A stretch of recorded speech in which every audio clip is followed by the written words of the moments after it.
Nora Speaks is a weekly podcast that tugs at the soul and consciousness of the Black community. With show topics such as youth empowerment, education, women's impact, and civic engagement, Nora Speaks challenges the listener to not only join the movement, but be the movement. On the show, you'll learn from insightful guests who have demonstrated capacity in these fields and more, and I'm your host, Nora Muhammad. Welcome to the show.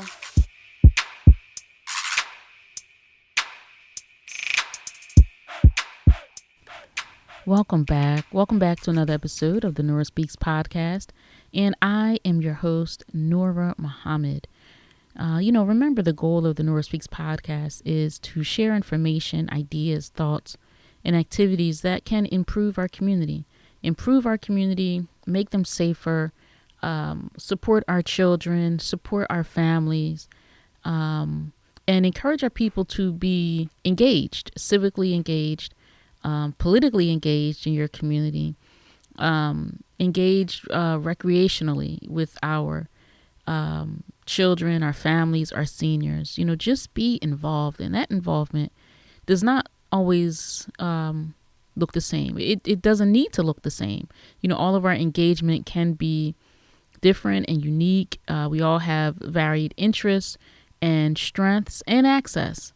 And time, time constraints for that matter, but there's some way, somehow we can all be engaged. That engagement could just be someone that's keeping an eye out on your neighbor's house, letting, your block know what you're seeing, the trends, the things to be concerned about, being in touch with law enforcement. You could be somebody that's a volunteer coach on the softball team or on the track team, or, you could be a volunteer in the schools. You can go in and you can read to kindergartners.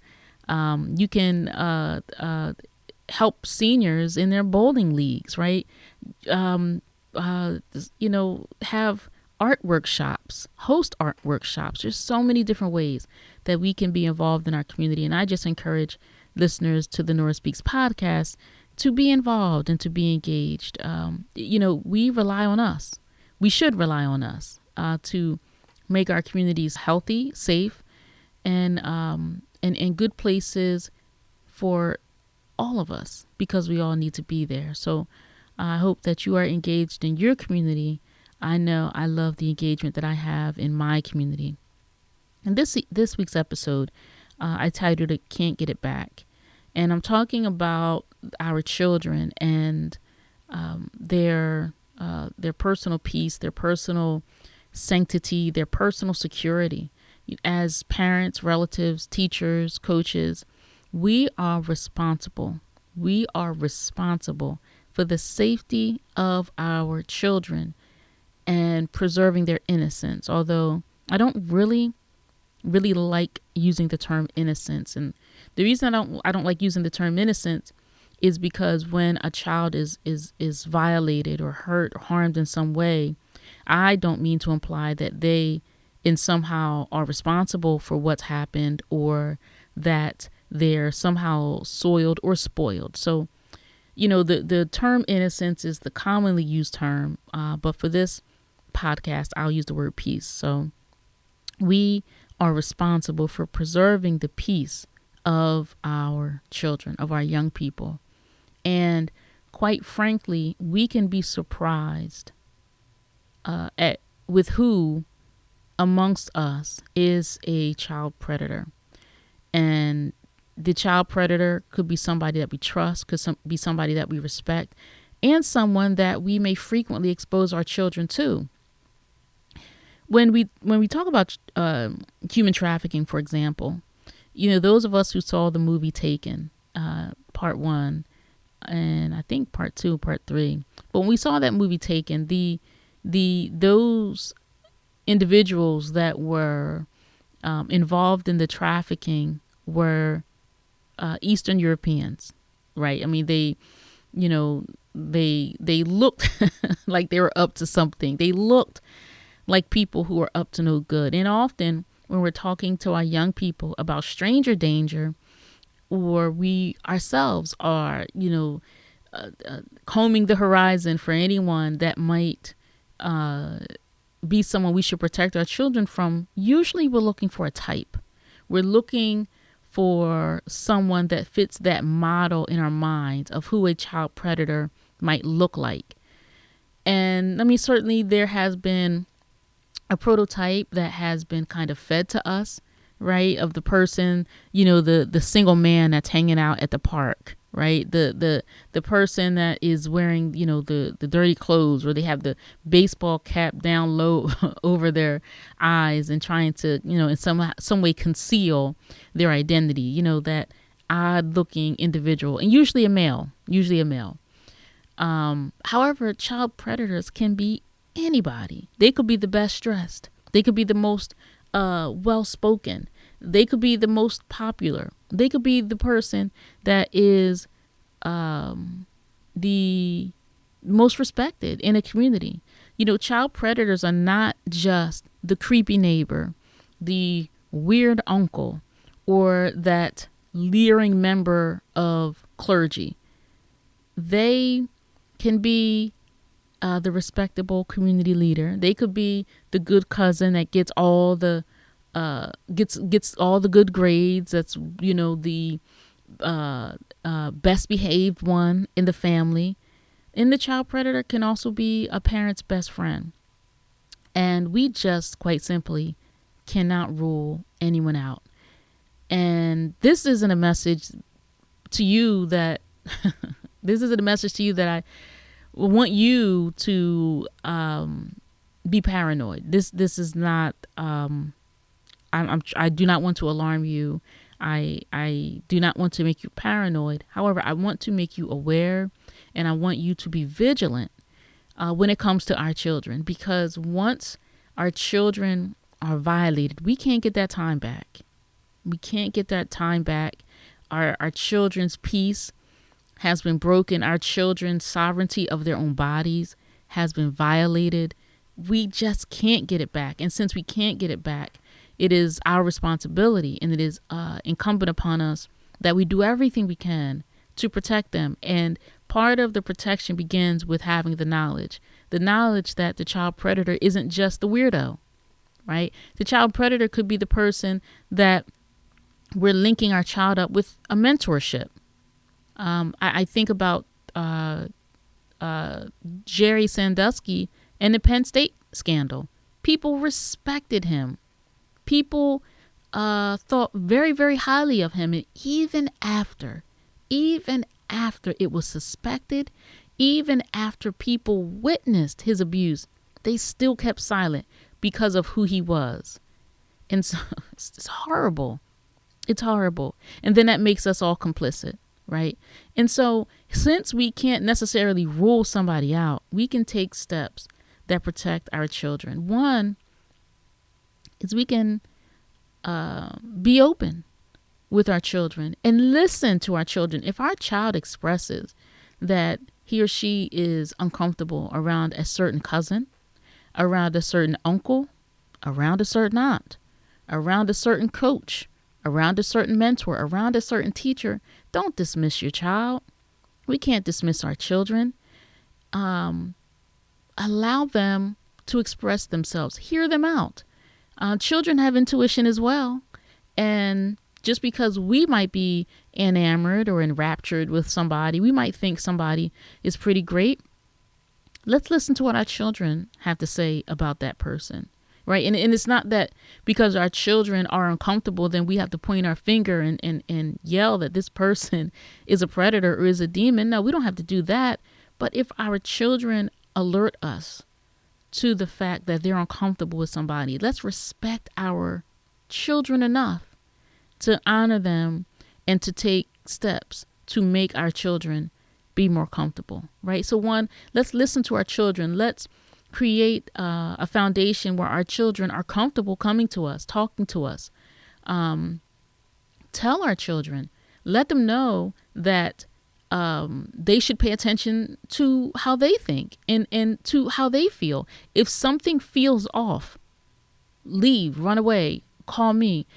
Children comply with adults who are in authority because we train them to, because we teach them, this is your teacher, you listen to your teacher. This is your coach, you listen to your coach. This is the bishop, so you listen to the bishop, right? This is your babysitter, so you listen to the babysitter. However, we have to also let our children know that there are parameters to this. And if in some way that person is making you uncomfortable, you contact me, you leave, you remove yourself. Our children cannot be so fearful of the consequences of disobedience that they comply with someone that we all find out later was preying on our children, because we cannot get it back. So talk to our children, let them know that they should listen to themselves, and set a foundation where we do everything to let our children know you can come to us. There are some things that we have to parent you on. However, I have to tell you when it's time to go to bed. I have to tell you that I have to take your phone because you weren't doing your homework. I mean, that's part of parenting, but we also need to let our children know that they can trust us and they can come to us. So that's one thing. There's also us encouraging our children to hug Uncle so-and-so or to go let Aunt so-and-so give them a kiss.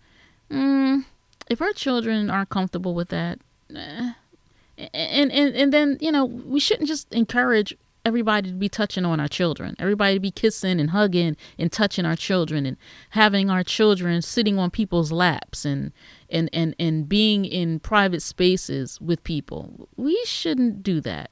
We shouldn't give people access to our children, because it only takes a moment. And the way that predators know how to groom children, they will have our child complying with them and the wicked, evil activity that they are bringing our children to participate in. So we have to be very, very careful with who we give access to and the kind of access. Again, our children shouldn't be sitting on people's laps. And it is my belief that our daughters shouldn't be sitting on any man's lap. Our boys, in fact, shouldn't just be sitting on people's laps. We have to respect boundaries. And often when our children are young, we tear up and pull down the boundaries that would be natural. But because we want to let Uncle so-and-so know that he's loved, let him go and hug and kiss and on our daughters, we shouldn't be doing that. So let's understand that we should establish boundaries, and we should encourage our children to know that their boundaries should be respected. So there's much that we can do to preserve the peace of our children and let them, to every extent possible, have a wonderful childhood, not a childhood that they have to recover from, not a childhood that causes them to question, why me? Or am I bad or am I wrong because I allowed this to happen? What did I do to cause this? Now we have our children questioning themselves, and it could take a lifetime for someone to overcome the trauma of an adverse childhood experience. So to every extent possible, let's protect our children. And as parents, there's no place our child should be that we shouldn't be allowed to go, right? I don't care if that's a dentist's office, a doctor's office, a locker room, a sleepover. There's nowhere that our children should go that we shouldn't be allowed to be.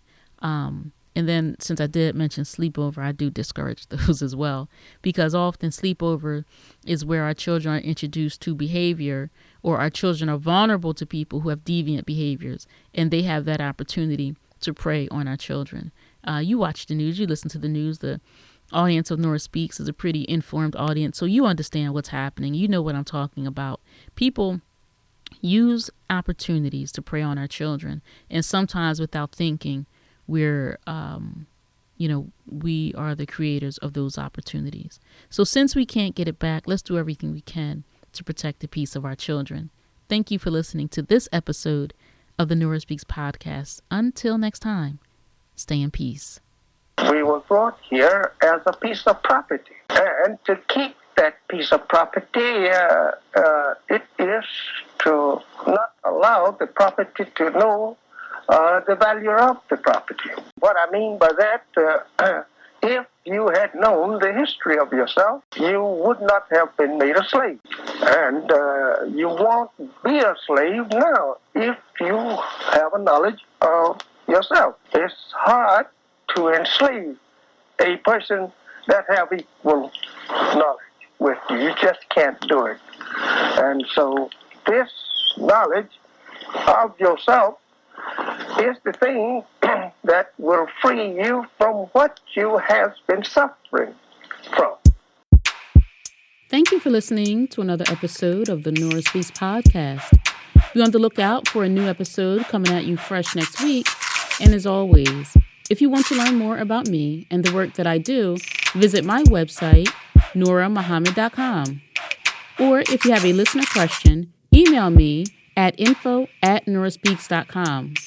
You can also follow the Nora Speaks podcast on Facebook, Instagram, and Twitter at Nora Speaks Podcast. I'll be sure to include links in the show notes. If this show has value to you, please subscribe, rate, and review, and share it with family and friends. And be sure to check out previous episodes. And remember, don't just join the movement, be the movement. Stay in peace.